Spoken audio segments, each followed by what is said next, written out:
지역의 이슈를 속 시원히 풀어보는 헬로 이슈 토크입니다. 옥길지구의 학교 부족 사태 어제 오늘 일이 아닙니다. 현재 2개 초등학교와 1개 중학교가 있지만 고등학교는 아예 없는 상황인데요. 현재 초등학교 2곳 모두 과밀 상태로 증축 중이거나 계획 중에 있습니다. 문제는 중고등학교인데요. 3, 4년 후면 중고등학교 부족 사태가 불보듯 뻔하다는 게 학부모들의 지적입니다. 최근 이 같은 중고교 부족 사태를 해결하기 위해 통합형 미래학교가 추진되고 있는데요. 어떤 모델인지 대안이 될 수 있는지 서진웅 전 경기도 의원과 정진욱 뉴스원 기자와 함께 살펴보겠습니다. 안녕하십니까? 안녕하십니까? 네, 안녕하세요. 네. 옥길지구 학교 부족 문제 헬로 이슈 토크에서도 여러 차례 전해드렸는데요. 이전에 통합형 미래학교에 대해서 얘기를 하시다가 시간 관계상 끊겼었는데 오늘 좀 말씀해 주시길 부탁드립니다. 중고등학교 부족을 우려해서 통합형 미래학교가 추진되는데 어떤 학교인지? 일단 경기도교육청이 부천시 옥길지구하고 의왕시 내선동에 그리고 중고 통합형 미래학교를 설립하겠다고 밝혔습니다. 네. 경기도교육청은 통합형 미래학교는 미래 사회의 변화와 학생 요구를 반영해 추진 중인 시범학교라고 얘기하고 있거든요. 네. 그래서 중고등학교를 한 곳에 설치하고 예술과 외국어 그리고 차세대 융합교육 등 다양한 특성화 교육과 함께 직업교육까지 경험할 수 있는 혁신학교라고 설명을 했습니다. 우선 경기도교육청은 경기도교육청 학교 설립 중장기 계획에 통합형 미래학교를 설립 반영한 데 이어 내년도 교육부 중앙투자심사위원회 학교 설립합을 상정하기로 결정을 했 상태입니다. 그래서 이제 교육부 중앙투자심사의 심사가 끝나면 2023년 부천시 옥길지구 내 고교 예정터와 의왕시 내선도 하기 2초 예정터에 각각 중고 통합형 미래학교 설립될 예정입니다. 네, 중고등학교 통합형 미래학교. 김포에서도 이 학교 얘기가 잠깐 나왔었는데 네. 이 미래형 통합학교 도대체 어떤 학교를 말하는 건가요? 지금 현재 경기도교육청에서 구체적인 어떤 모형이 제시되거나 발표되지는 않았습니다. 경기도 이재정 교육감께서 독일의 마이스터고를 예를 들면서 우리 경기도도 그 미래 사회의 변화에 맞춰서 교육 방향도 바뀌어야 되지 않느냐 이렇게 언급하면서 통합형 미래학교라는 그 방안을 모색하게 됐고 그에 대해서 연구를 지금 진행 중에 있습니다. 네. 그래서 이제 관련 학교 설립과 또 미래정책교육과 또 학교 교육과정과가 이게 TF팀을 꾸려가지고 지금 진행 중에 있는데요. 미래정책교육과의 그 진로팀에서 지금 TF를 주관하고 있습니다. 그러다 보니까 방향이 어떻게 잡히고 있냐면 학생들이 이 다양한 특성화 교육을 좀 받고 또 학생들에게 진로와 소질과 적성에 맞는 진로 교육 과정을 이렇게 운영해서 직업까지 연계시키는 연계형 학교 이렇게 미래형 학교를 이렇게 제시하고 있는 것 같습니다. 그런데 아까 정 기자님께서 말씀하다시피 이것이 내년 4월달에 중앙 투용자 심사를 지금 받아야 되거든요. 그러기 위해서는 2월까지 자체 투용자 심사를 해야 됩니다. 그런데 지금 현재 모형도 아직 제시되지 않았고 시간은 급박하고 지금 이런 상황이기 때문에 아직 불투명하고 또 시급한 상황인 것 같습니다. 네, 얘기만 나왔지 아직 불투명한 상황이라고 말씀해 주셨는데요. 고등학교 다닐 때 중학교와 고등학교가 운동장을 같이 쓰는 경우는 많이 봤거든요. 네. 이렇게 일반 고등학교, 중학교를 그냥 같이 쓴다 이런 의미가 아니라 다른 의미가 있는 것 같아요. 지금 저희가 말씀한 대로 좀 다른 측면이 있습니다. 우리가 말하는 운동장을 같이 쓰는 중학교, 고등학교는 병립형 중고등학교라고 보면 돼요. 하지만 지금 경기도 교육청이 제시하고 있는 통합형 미래학교는 학제 편제가 좀 다릅니다.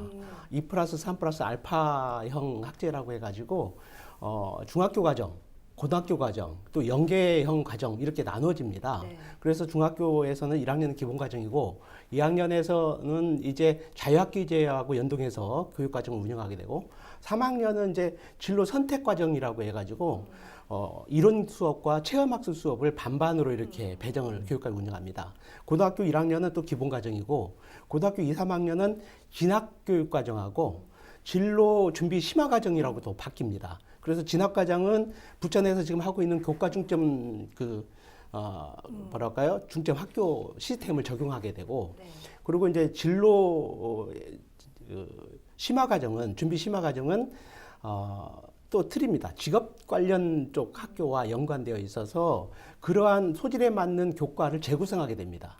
또 거기에다가 지역 대학교하고 연계해서 또 지역 산학 학체와 연계해서 교과목을 설정하게 되고 또 체험 연수를 하게 됩니다. 이러한 과정 속에 연계형까지 해서 중학교, 고등학교 과정을 해서 나중에 연계형까지 해서 대학을 진학하게 되고 또 대학을 나와서 직업을 갖게 되는 좀 지금 현재의 병립형, 중고 병립형 우리가 생각하는 그러한 학교 유형과 좀 다르고 또 하나는 기존의 경기도교육청 대한민국에서 교육과정에 편제되어 있는 시행령에 편제되어 있는 특성화고등학교 네. 또 특수 목적형 고등학교하고 또 다른 예. 측면입니다.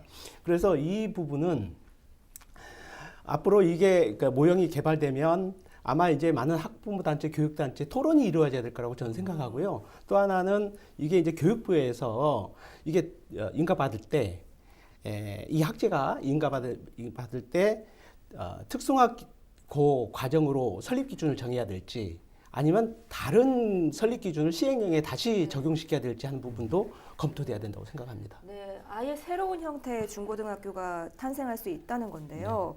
지금 이렇게 얘기가 꺼내지게 된 게 중고등학교 부족 사태에서 일어난 이야기인데 옥길지구 초등학교 부족 사태에 대해서는 많이 다뤘는데 이 중고등학교의 경우는 현재 어떤 상황인가요? 근데 정부 보금자리 주택 개발사에 이뤄진 부천 옥기지구는 2010년 이후 인구가 2만 5천 명 이상 급증한 지역이에요. 그래서 지난 5월 이제 경기도 의원 김명훈 의원이 지적을 했었죠. 도의회 교육청 질의에서 옥기지구 중학생 올해 673명에서 2024년 1,570명으로 급증하지만 진학할 교육과 한 곳도 없다 이렇게 지적을 했습니다. 그래서 네. 지금 고등학교 관련돼서는 좀 심각한 수준이라고 볼 수 있습니다. 네, 이 옥길지구의 초등학교는 산들초와 버들초등학교 두 곳인데요. 앞서도 말씀드린 것처럼 중학교는 한 곳밖에 없고요. 고등학교는 아예 없는 상황입니다. 당장 초등학교 6학년이나 중학교 3학년 자녀를 둔 학부모들은 걱정이 앞설 수밖에 없는데요. 학부모들의 목소리 직접 들어보겠습니다.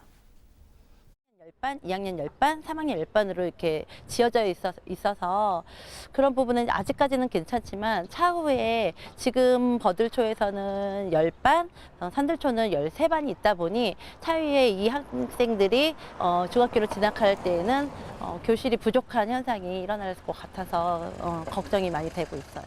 범박동과 소사동으로 고등학교를 진학해야 하는 상황이고 이마저도 옥길동 아이들의 그 유입으로 인해서 좀 경쟁이 많이 과열되어 있는 상황이고요.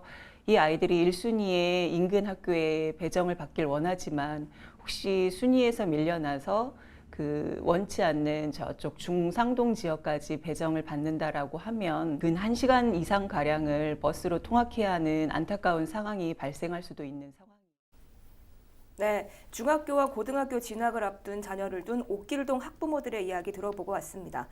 네, 이런 상황에서 통합형 미래학교가 대안으로 떠오르고 있는데요. 교육 전문가들은 이 통합형 미래학교에 대해서 우려의 목소리도 내고 있다고요. 네, 아까 의원께서 말씀하신 교육청 안에서도 아직까지 이 부분에서 깊게 이해하는 부분은 없는 것 같아요. 그래서 일단은 교육 일선에서는 일단은 부정적인 메시지가 좀 있습니다. 어떤 부분이 있냐면은 교육적으로 바라보는 초등학교, 중학교 교육과정 연계라는 것이 약간 이상적이 보일 수도 있지만 이게 상당히 힘들다는 거예요. 초등학교 교육과정이 따로 있고 그리고 중학교 교육이 따로 있는데 이게 분절되어 있다는 거죠. 근데 이것을 연계만 시킨다면 되게 이상적인 교육이 되겠지만 그것이 현재 시스템이 되지 않는다는 거예요. 그래서 이 부분이 상당히 힘들 것이고 그리고 이 연결되면서 또 교사들도 자꾸 바뀐다는 점이죠. 이 지속성을 유지하기도 상당히 힘들다는 점 그런 부분을 지적했다는 거거든요.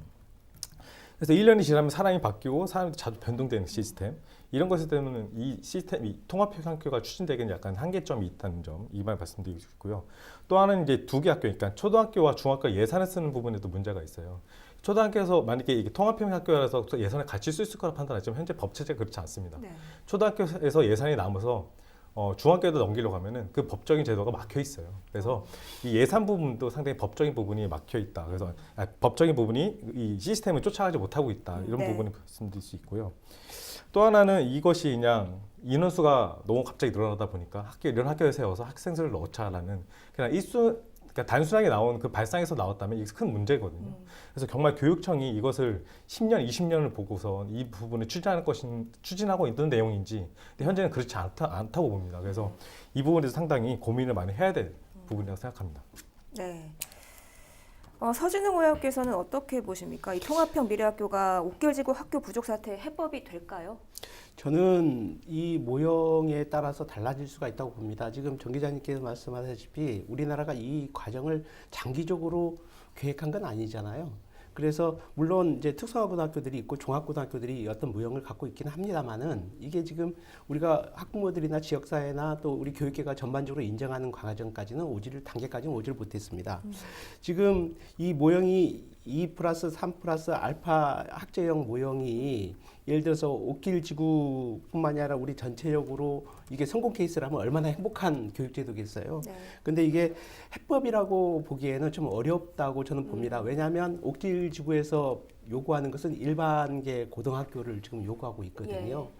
그래서 중고 병설형 일반계 고등학교를 해달라 이렇게 하는 것이고 지금 교육청에서 제시하고 있는 것은 또 다른 학제 편제의 그 모형을 지금 제시하고 있는 거기 네. 때문에 어떻게 보면 이게 이제 나중에 옥길지구 학부모들 또 부천의 지역단체 학부모들하고 이 모형이 제시돼서 논의될 때에 상당히 또 다른 토의 방향이 다른 쪽으로 전개되지 않을까 이게 또 우려스럽기도 합니다. 네, 그 지역 학부모들은 일반형 고등학교를 원하고 있는데 그렇죠. 네, 특수고는 아니지만 그런 비슷한 류의 고등학교가 생기는 것이죠. 그러니까 이제 이거죠. 예를 들어서 이제 옥길지구는 이제 갑자기 이제 그 학생 수가 많이 늘어나는 거 아닙니까? 또 이제 초등학교, 중학교 졸업하면서 자연히 이제 고등학교로 아이들이 진학하게 되니까 통학거리가 상당히 멀다 보고 예. 그리고 교육권 침해가 되는 것이기 때문에 옥길지구의 학부모들이 수차에 걸쳐서 고등학교 일반계 고등학교를 설립을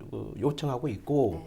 그걸 부합하려고 하다 보니까 지금 우리 그 뭐라고 할까요? 그 부천의 고등학교 그 학생 수가 상당히 급감해 있어요. 그래서 학교마다 정원이 지금 급당 25명으로 되어 있거든요. 그러니까 교육청 입장에서는 이게 학군이 하나로 돼 있기 때문에 이게 이게 추첨제 배치를 하게 돼 있거든요.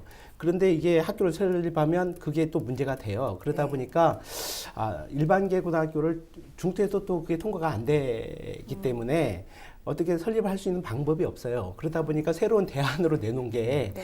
이게 중고 통합형 미래학교라는 이런 학제를 통해서 설립할 가능성을 한번 검토해 보는 거죠. 네. 부천의 경우에는 고등학교 부지는 있지만 이 학교 네. 총량제에 묶여서 교육부로부터 고등학교 설립 허가를 받지 못한 상황이잖아요. 네네. 이 중고등학교 통합형 미래학교는 가능한 겁니까? 검토는 가능하다고 봐요. 이 학제가 교육부로 인정이 받고 그게 통과된다면 가능하죠. 그런데 문제는 아까 좀 전에 제가 말씀드렸다시피 지금 우리 부천의 고등학교의 정수를 다 채우지 못하고 자꾸 학급 수가 줄어들고 있는 네. 거거든요. 근데 단지 이제 옥길지구만 학생이 이제 과밀학급, 과대학급이 돼가고 있는 상황이에요. 그걸 해소를 하려고 하는 지역적 요구가 있는 것이고, 그러면 제가 생각할 때는 이제 이 학교 총량제라는 주장이 나오긴 하지만 사실 학교 총량제라는 것은 배치 용어에 없는 용어예요. 그게 이제 예전에 어느 지역에서 학교를 신설을 요청을 했는데 중앙투용자심사에서 그것을 통과시키면서 조건으로 걸은 게 그 학교 통폐합 내지는 학교 수 조정을 조건으로 해서 그게 통과된 경우가 있거든요. 그래서 그게 이제 총량 조절 아니냐 해서 학교 총량제라는 용어가 네. 나오기 시작한 거죠.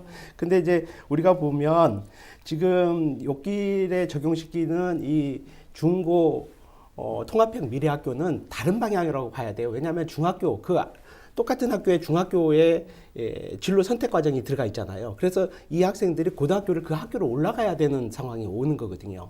그런데 옥길에서는 그렇게 되면 편제가 틀리기 때문에 부천은 학군제거든요. 일반계 고등학교가. 추첨해서 배치를 해야 되는데 일반계고 입학 전형과 이 학교의 입학 전형이 다를 수가 있어요.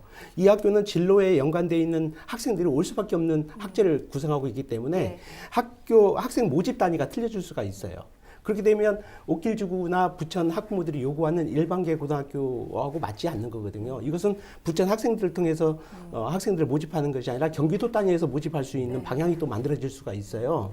그렇기 때문에 이건 해법이 될 수 없다고 저는 생각하고 아까도 말했지만은 이게 지금 우리 부천의 뿐만 아니라 경기도에 공업계 고등학교 또 정보산업계 고등학교 이 학생 수들이 엄청나게 지금 미달 상황이거든요.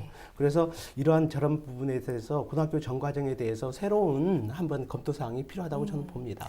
그리고 네. 단지 옥길 쪽에는 중고 병립형 학교가 세워져야 네. 그 학생들의 교육권이라든가 통합권 안전이 이루어지고 좀 질을 높일 수 있는 네. 그러한 학부모들이 요구하는 질 높은 교육을 할 수 있는 방안이 마련된다고 봐야죠. 네, 중고 병립형 학교가 세워져야만 그게 이제 학부모들의 옥길지구에 요구하는 사항이고. 네, 그것이 네. 딱 맞는 요구 네, 사항이라는 네. 말씀이시죠. 네. 네, 한 가지 더 짚어볼 게 있는데요. 올해 산들초등학교 증축 문제를 두고 논란이 컸습니다. 교실을 어디에 지을 것이냐 이게 논란거리였는데 어떻게 결정났나요? 일단 우선 옥길 산대초등학교는 학생 수가 이제 1,697명으로 부천시 타 초등학교보다 약 1,000여 명이 더 많은 학생 수를 기록하고 있습니다. 근데 산대초등학교의 경우는 2018년 49학급에서 2019년엔 58학급으로 학생 수가 가파른 상세를 보이고 있는데요. 네. 이때 2022년이 되면 77학급을 수용해야 하는 지경에 이르게 됐죠. 예. 그래서 옥길지구 분양 당시 다자녀 가구 특별 가점 때문에 다자녀 가구가 대거 들어왔고 아이들이 많아지는 원인을 꼽히고 있습니다. 근데 이 옥길지 학부모 감리 대책으로 문화부지나 운동장, 공원부지에 교실 증축하는 문제 가지고 좀 의견이 분분했습니다. 운동장이 지으면 아이들 체육을 활성화할 수 있는 공간이 줄어들게 되고, 만약 문화시설 부지에다 설치하면은 시민들이 사용할 수 있는 부분이 이게 침해가 된다는 부분에 네. 의견이 분분했는데요. 근데 부천에 있는 교육지원청이 이제 설명회를 갖고 학부모한테 설명을 했습니다. 예. 학교 내 본관 뒤쪽 스쿠판 생태학습장하고 후관을 연결해서 증축하는 방안을 내놓았죠. 그래서 교실 11칸 및 연구실 4칸을 증축하고 필요할 시는 1층 필로티에다가 네. 교실 2칸과 연구실 1칸을 증축할 수 있게끔 할 예정이라고 하고 있습니다. 네, 학교 안에다가 어쨌든 짓게 됐다는 네. 말씀이신데 이런 결정으로 학생들이 학교에서 활동할 수 있는 공간이 줄어들었거든요. 네. 어떻게 보고 계신가요? 저는 이게 상당히 심각한 문제라고 생각합니다. 예를 들면 수요 예측을 잘못해가지고 학생 수용 계획이 잘못 편성이 되면 이런 결과를 갖고 올 수가 있거든요. 예를 들어서 지금 산들초등학교, 버들초등학교가 똑같은 문제인데 학교 운동장이 축소되거나 없어지거나 이렇게 많이 있어요. 예를 들어서 일반 교실과 목적 교실이 있단 말이에요. 네. 그 목적 교실을 일반 교실로 하게 되면 학교 운영에 문제가 있어요. 아니면 아이들의 소질과 적성을 개발할 수 있는 공간도 없어지게 되는 것이고요. 네. 또 하나는 그로 인해서 교육의 질이 많이 떨어지게 됩니다. 또 뭐 다양한 동아리 활동과 또 체육 활동으로서 건강한 성장을 해야 될 아이들에게 운동장이 사라지는 거거든요. 또 뭐 어떤 게 있냐면 교원들도 마찬가지입니다. 선생님들도 부담이 상당히 늘어나 있어요. 왜냐하면 교과 운영 과정에 있어서 목적형 교실도 없고 운동장도 없고 하다 보니까 이러한 부분에 대해서 고민이 들어가게 되는 거고 또 인권 문제가 발생할 수 있어요. 그리고 이제 학교는 매일 그러다 보니까 중축해야 되고 이렇게 되다 보니까 공사판 학교가 되는 거죠. 공사를 계속 하게 되는 거죠. 이러한 부분이 있고 또 한 가지 중요한 문제는 재정 문제입니다. 예를 들어서 학교를 제대로 수용 계획을 세우면 LH라든가 또는 시행사에서 학교 설립 예산이 제대로 편성이 돼요. 그렇지 않으면 나중에 교육청 부담으로 다 오게 되거든요. 그러다 보니까 산들초등학교나 버들초등학교를 놓고 봐서도 지금 중축하는 걸로 인해서 한 160억 정도가 들어갔어요. 그러면 이 경기도에 하남, 또 파주, 또 화성, 또 그 광주, 그리고 우리 김포, 시흥 전체적으로 따지면 이건 솔직히 말해서 중축 예산이 어마어마하게 들어갈 거예요. 이 예산이 어디로 빠지냐?